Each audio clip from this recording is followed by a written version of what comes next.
Before Genghis Khan ruled the largest empire in history, he was a starving, abandoned child fighting to survive the merciless Mongolian steppe. This is the brutal childhood that forged the world's most unstoppable conqueror.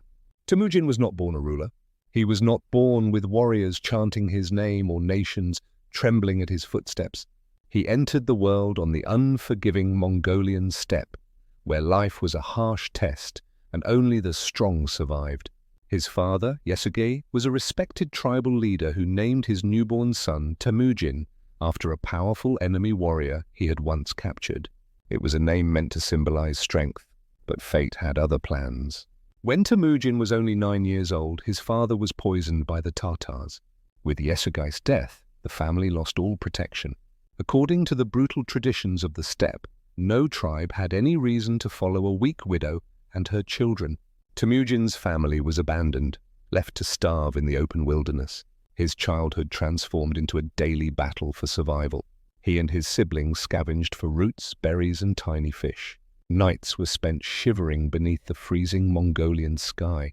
Temujin learned to track animals, make fire from almost nothing, and read the wind like a language. But the harshest struggles were not only against nature.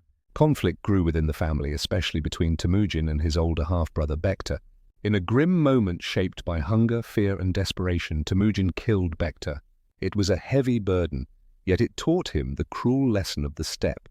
Survival belongs to those who assert power. His hardships grew even darker when the Tayichi'ud tribe captured him. They bound him with wooden restraints, humiliating him and treating him like property. But Temujin refused to break. One night, he struck a careless guard, escaped his bonds, and vanished into the darkness. He hid among reeds and rivers until he found refuge with a poor family who risked their lives to protect him.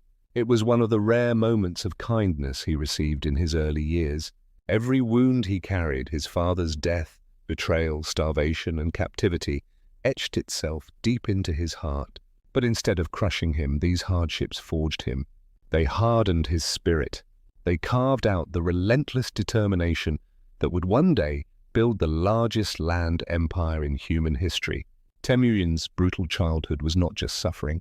It was the fire that forged Genghis Khan.